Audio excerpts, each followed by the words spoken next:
for thanks, Jack. It goes pretty much as we all expected. We had the EnVy prediction across the board.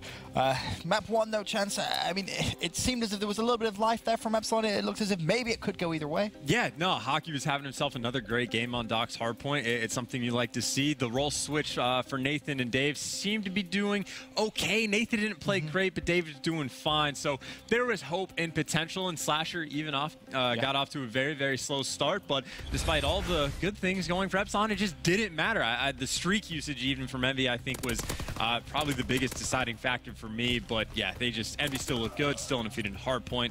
Not much more you can say. It's funny because we mentioned, you know, the one-time Slasher isn't putting up a 1.5 or 1.6. You can see the game gets a little closer there. Were you worried at any point there, Joe, for Team EnVy, or do you think they had it all under control? I mean, the game got really close. Epsilon, you know, they brought it back a good amount. They made the game very close. And again, if you're an Epsilon team, this is maybe a game you want to steal. You know that Slasher is struggling a little bit, and he's not going to struggle all series long. Like, we did see him pick it up in the next game. So this is one that you would love to have taken. Got yourself off to a great start. It's the first match of the day, first match of the week for EnVy. You could tell they were a bit sluggish on the stage. So I would have loved to see Epsilon come out and take this one, but, you know, EnVy, they were able to restabilize, got control, finished the game pretty solid. Hockey, a 1.46 performance from him, but it just wasn't enough. The final score, of course, 250 to 205. So with EnVy 1-0 up, we then head over to the Search and Destroy.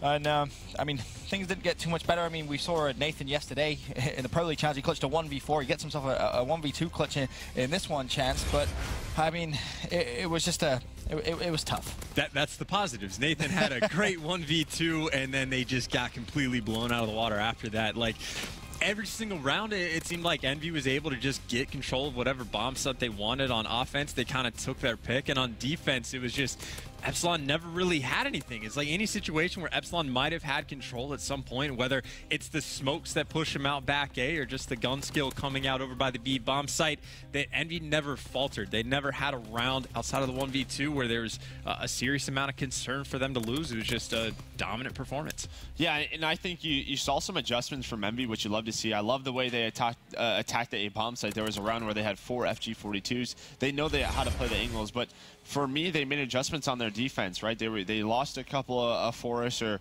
you know, maybe it was just one, but I do remember them losing. But they lost a forest search and destroy. And the big thing is they had a weakness on the B bomb site. Temp would love to go over there and snipe it. If he's not hitting his shots, well, Classic is then caught. So they made an adjustment where Slasher goes over there with the FG.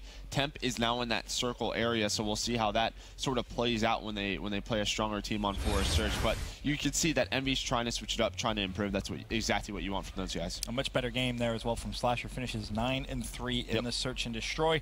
Then, of course, we go over to CTF as the map 3 at this point. EnVy 2-0 up. It's London Doc's chance, and it ends pretty much as we expected it to in a 3-game fashion. Yeah, this is still going to be one of those games, though, where, like, Epsilon, if they, like, take it to Twitter sort of thing, they'll be like, man, like, it was a close series. Yes, we got 3-0'd, but we made a lot of mistakes that we can fix, and there's truth to that statement. Like, the stalemate situation, it comes down to Temp finds himself in a 1v1 gunfight against Dave, and Dave chucks the nade, gets him weak with that, tags him up, but then the FG just can't finish the job. But if he gets that 1v1 gunfight, maybe they get that first flag on the board. Other situations where, like, Epsilon does a great job of counter-capping, and they do this so well, but ultimately it's just EnVy was too strong for him. Here's the thing that concerns me. Obviously, we heard on Hot Mic, and we heard Dave mention it as well back at the last major.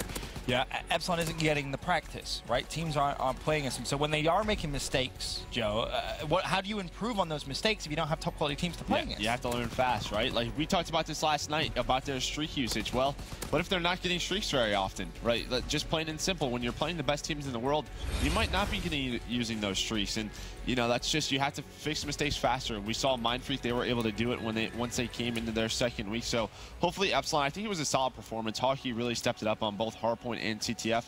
It seemed like they were playing their respawns closer. Search and Destroy, you know, it was a blowout for EnVy, but they were competitive in respawn, so they're looking better in that.